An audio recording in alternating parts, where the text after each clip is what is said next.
Far off, a faint whining began. Nearer and nearer it came, growing louder and awe-inspiring. It was as if some high priest of the elements were working himself into a frenzy before hurling an incantation at his supplicants. It grew to a snarl, a bitter snarl full of hate, and it seemed as if the high priest had bared his teeth, which were long, narrow, and sharply pointed. The tree limbs bowed in fright, and against the dull blue sky the leaves turned under, curling themselves up. Like a hurricane the shells descended, and with terrific noise they threw out splashes of red and yellows, in the light of which the trees seemed to cringe. "We're in for it," thought Hicks, trying to coordinate his jangling nerves. He sought more closely to press his body against the clayey side of his burrow. Sharply and frighteningly another salvo of shells struck and burst in the little patch of woods. Hicks bit at the leather strap of his helmet. The tree limbs crackled, and falling branches fell hesitantly through the foliage to the ground. Other shells burst. "Oh, my God, I'm hit!" someone cried, and before he had ended his words another group of shells pounded over. Hicks's spine felt bare with scorpions parading along the flesh. "I won't get killed. I can't get killed. I've got too much to live for," he thought, as the bursting shells continued and pieces of their steel casing ripped past and viciously over him. "Oh, God, don't let me die." The shells mocked him. Shall I pray? What shall I say? It wouldn't do any good.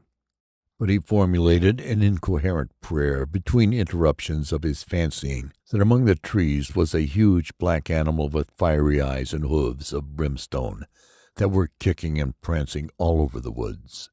The animal's head was above the trees, and it snapped at their limbs with its long, punishing jaws. Hicks felt as if his eyes would pop from his head, and that his temples would split. The animal's hooves kicked nearer him, and he closed his eyes and twisted his neck in fear. Red, purple, white lights danced before his eyes. He turned around to face the monster, forcing a grin over his stiff face.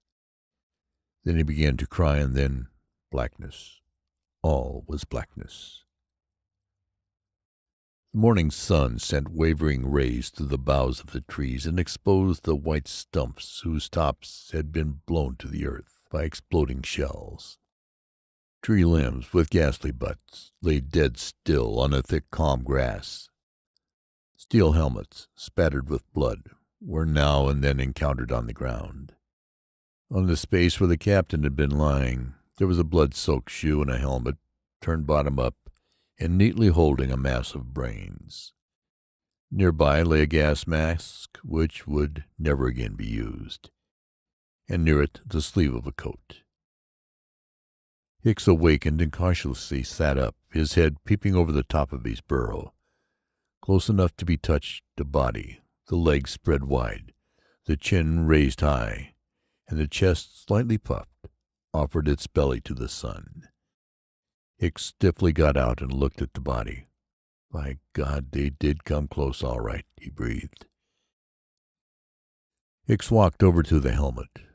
Like an inexperienced surgeon prodding a wound, he touched at the helmet, finally discovering on the leather cover of the padding the initials W.O.P. As he straightened, he felt a deep pity, a great sorrow. "I used to cuss him a lot, and he was an awful bonehead, but he was a pretty good fellow."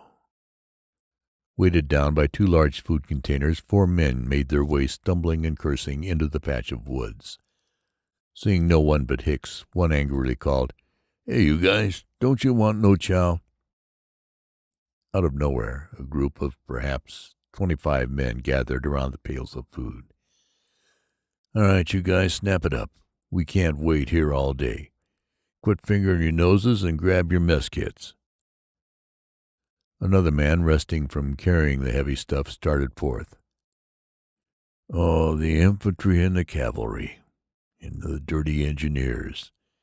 They couldn't lick the leathernecks in 100,000 years.